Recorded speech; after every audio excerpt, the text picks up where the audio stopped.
maman, et à vos petits frères et sœurs, et aussi à vos grands-parents. A, B, C, D, E, F, G, H, I, J, K, L, M, N, O, P. Donc Axel était complètement indifférent à son environnement. On arrivait uniquement à communiquer avec lui que par le biais du toucher. On a eu cette chance, Axel est un enfant énormément tactile. Donc on arrivait à communiquer lorsqu'il était allongé sur sa table allongée.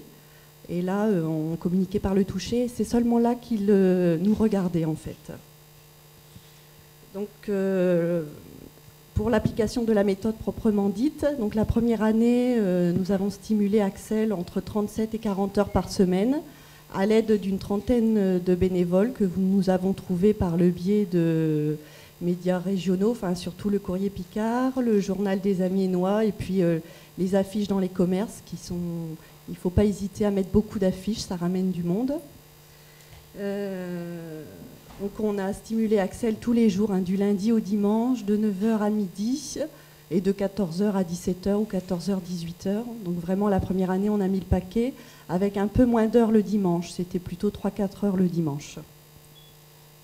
Donc la deuxième année, on a stimulé Axel entre 30 et 35 heures par semaine. On s'est aperçu qu'il avait besoin aussi d'un peu de moments de détente dans la journée. Et nous avons essayé de respecter à 100% le cahier des charges de la méthode par rapport à la salle de jeu. Donc un sol souple, des couleurs très... Ah oui, c'est vraiment très important, hein. C'est pas du détail. Il faut vraiment de grands miroirs. Il faut que les jeux ne soient pas accessibles pour l'enfant. Il faut... lumière tamisée et puis fermer la porte à clé, évidemment. Au niveau des progrès d'Axel, donc on peut dire qu'ils ont été fulgurants. On n'a pas noté réellement de régression tout au long de la méthode, nous. Comme vous le voyez là ici sur les images, Axel ne réagit pas et ce qui l'a aidé beaucoup justement à entrer en contact avec nous et à attraper son regard, ça a été la balançoire, le trampoline et le toboggan. Ça a l'air de tout petites choses comme ça, mais c'est vraiment très très important. Donc là, quelques mois plus tard, on voit déjà qu'Axel est un peu plus présent dans son environnement. Et chose vraiment géniale, le miroir. Il commence à se reconnaître dans le miroir, à se viser. Et c'était jamais arrivé avant. Donc au bout d'un an de séance, Axel a eu sa période de graphisme. Donc encore un autre moyen de communiquer avec lui. Tout était bon, hein, en fait. On a vraiment essayé de profiter de tout ce qu'il nous offrait, toutes les petites portes qu'il nous ouvrait justement pour s'engouffrer dedans et que ce soit un prétexte à la communication. Encore une fois, on n'a jamais essayé de faire de l'apprentissage. Comme vous le voyez là, il n'y a pas vraiment d'apprentissage, mais c'est un échange. Là, c'est encore une étape importante où il sait se poser à table et se concentrer, contrairement à ce qu'on a vu dans la première vidéo où il était encore, on va dire, très agité dans la communication. C'est quoi une grandeur? Comment? Grande comme ça? Grande comme ça, là, comme ça. Grande, regarde. Grande comme ça? Et petite comme ça. Petite comme ça? Petite comme ça. Alors, tu sais ce Vous voyez, il est vraiment dans l'échange. Hein, on va la dessiner. vraiment un début de dialogue. Les deux. Axel a parlé au bout de 11 mois de méthode. C'est qu'il est dans le jeu symbolique. Avec quelque chose. J'ai quelque chose dans la main qui est rond. Ballon. Ouais, bravo! Super, t'as trouvé. Regarde bien, je te le montre. Tu fais le ballon aussi. Ouais, bien! Donc voilà, dans l'imitation également, vous voyez, il reproduit le jeu de ballon de sa maman qui imitait très bien le football. Il est retourné à l'école il y a 2 mois.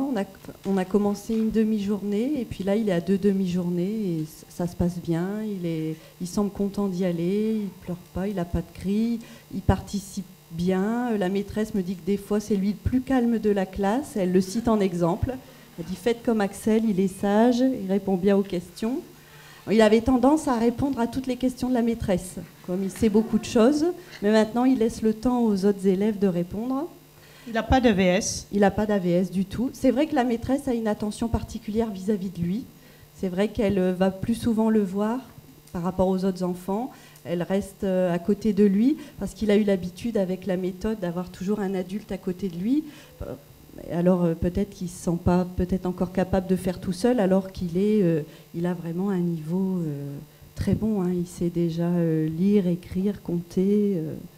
Mais il fait tout, il fait bien les exercices proposés par la maîtresse. En récréation, il va voir un peu tous les enfants, il papillonne beaucoup et il parle énormément.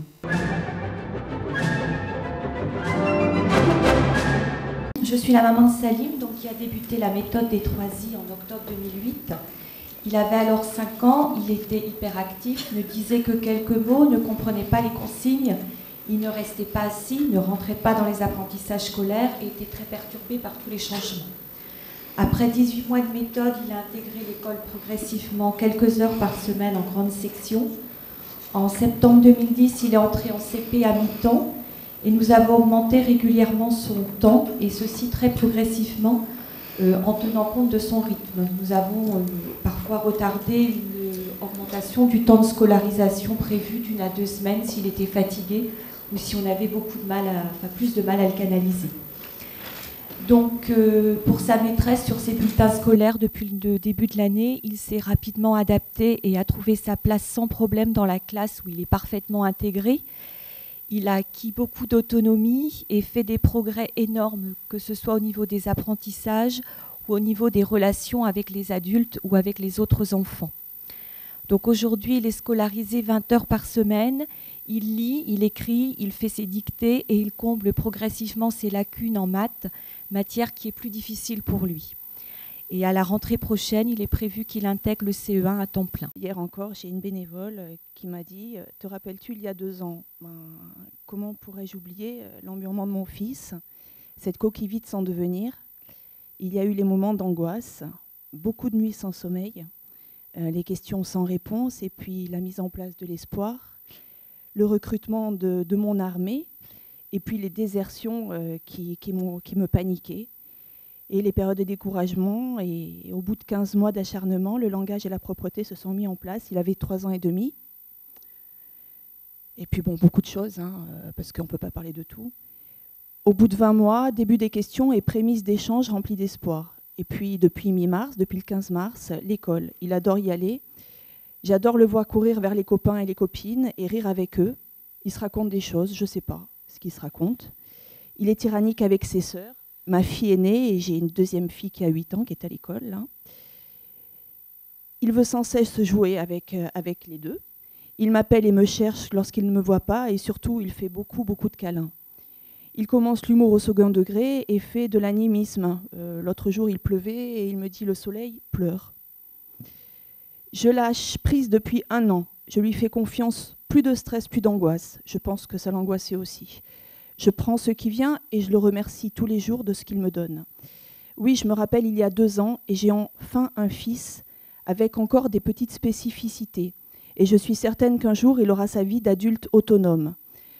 Ce qui l'a sauvé, je pense, c'est que j'ai refusé de faire le deuil de mon enfant comme me l'a préconisé une spécialiste en novembre 2008.